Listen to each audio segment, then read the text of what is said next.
Hey, and welcome to the XMwize PodBLAST, real talk in bold, bite-sized episodes.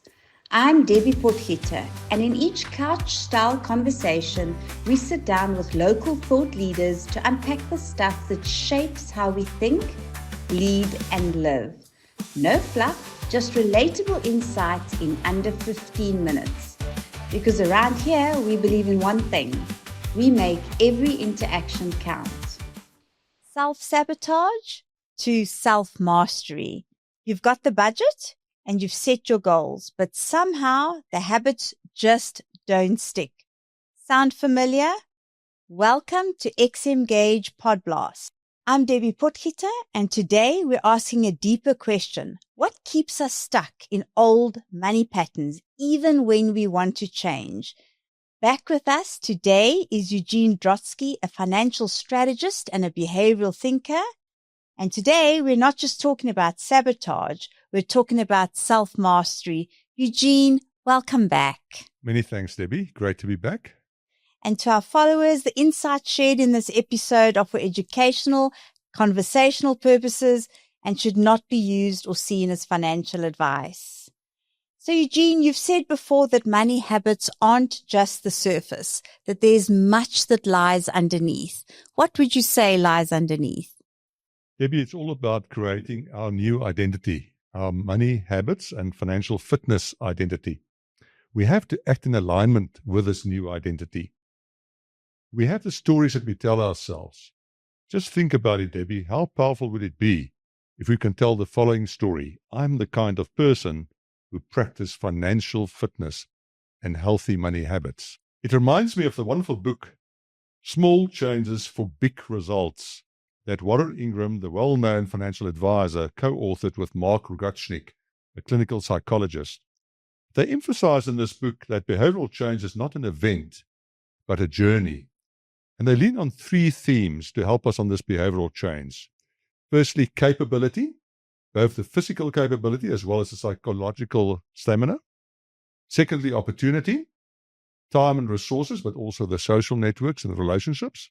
And then thirdly, motivation, the glue that keeps everything together. That's powerful, Eugene. So instead of I want to spend less, it becomes I'm someone who wants to make mindful choices. Exactly, Debbie. It's about sustainable behavioral change based on this new desired identity of financial fitness.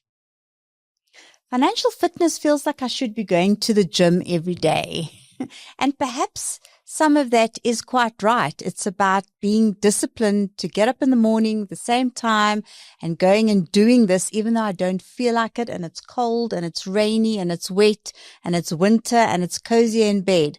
But it's about keeping that consistent mindset. Exactly, Debbie. Let's name this loop. What are the signs when someone is stuck into it, and how do they get out of it? Debbie, it's really a negative loop, starting with an emotional trigger, resulting in impulsive action like impulsive spending, providing us with some short-term relief, but that's over shortly afterwards, and we're left with long-term regret. And this negative circle then repeats over and over. So how do we then break it, Debbie? It's really three steps. The first step is recognition, spotting the pattern either by self-observation or with the help of a financial coach. Then reframing. That's about what are the stories that we're telling ourselves, and how do we change the storyline and the plot of the main character in our own novel. Finally, the rituals. How do we anchor the new habits with small daily cues? And here again, a reference to James Clear's Atomic Habits. How do we make those obvious, attractive, easy, and satisfying? Eugene, do you have any stories that stand out for you where people have been able to flip the script? Absolutely, Debbie. Often it takes a major change event in life, like retrenchment, that you've referred to. There's a wonderful podcast series of Bruce Whitfield called The Art of Deciding. And in one of the first episodes, he's got this interesting interview with 𝗵𝗫𝗁𝗏, the best-selling author of the Jack Reacher novels. 𝗵𝗫𝗁𝗏 was working at a British broadcasting company and got retrenched in 1995 at the age of 40. He had a family to support and was now jobless. He used the severance pay to go into the store, buy some writing materials, and decided to write some fast-paced, action-packed thrillers. Barely 2 years later, Debbie, he published the first Jack Reacher novel in 1997. And he won the Anthony Award for the best first novel. Now, 100 million copies worldwide sold, and his Jack Reacher novels have been adapted into movies and TV series.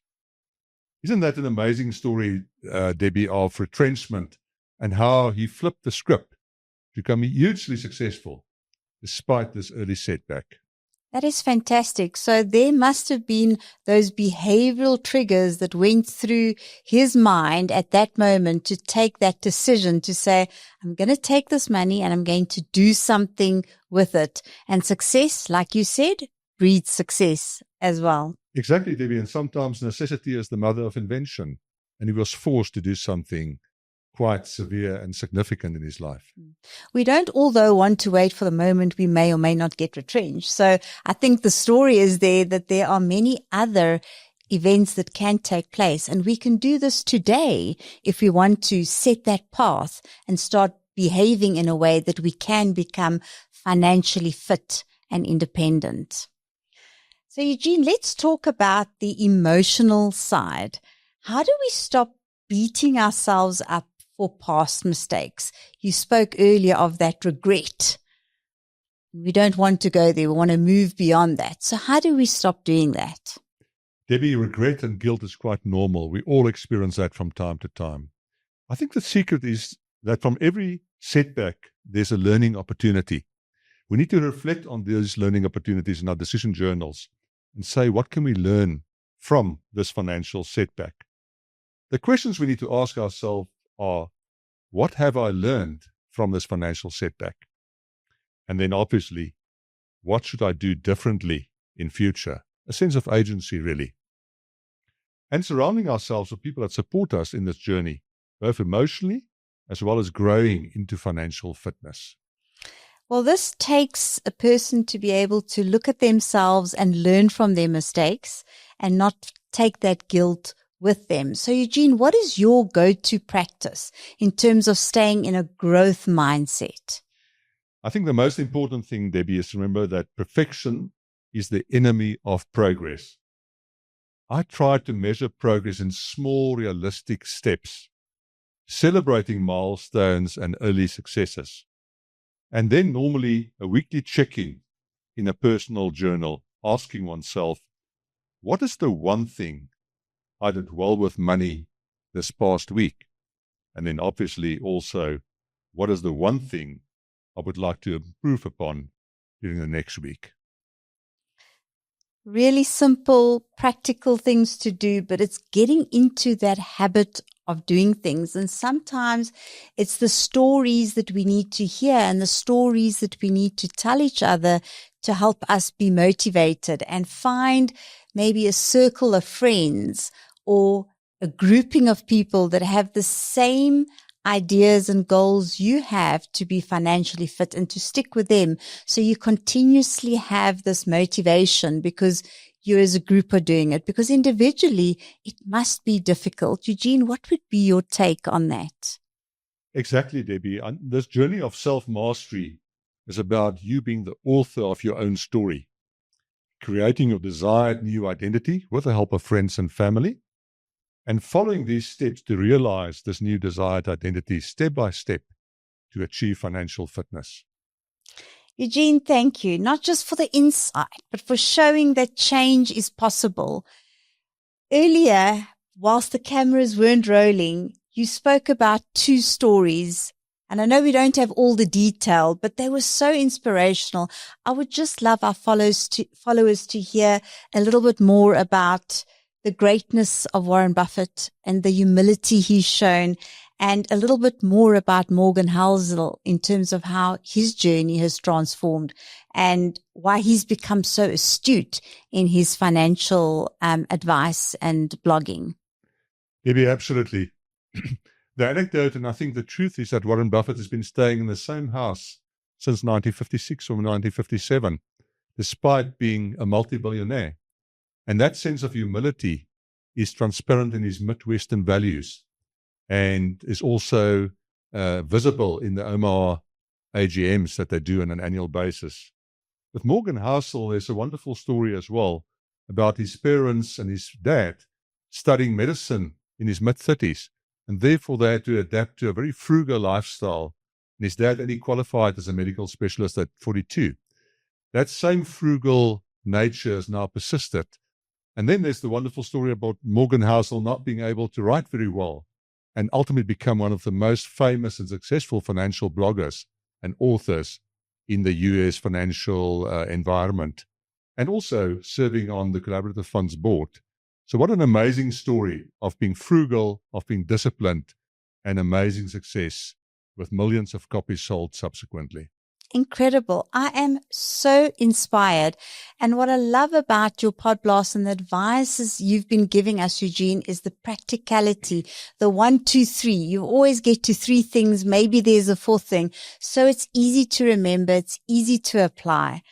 To our listeners, what identity are you living out when it comes to money? And what is the new story that you want to write? And the millions of copies that you want to sell? Share your shift with us. Tag XMGage or drop a voice note. Your breakthrough might spark someone else's breakthrough. Eugene, thank you yet again for your time and your advice. And I know that we're still going to have many discussions with you. And to our listeners, this is XMGage PodBLAST, where we say you are not stuck. You are evolving. This is a growth mindset, and all it takes is one decision at a time. Thanks for joining us on XMGage PodBLAST, where we believe every experience counts and small insights spark big shifts. Follow us for more episodes, tag us with your takeaways, and let us keep the conversation going. Until next time, stay curious, stay human.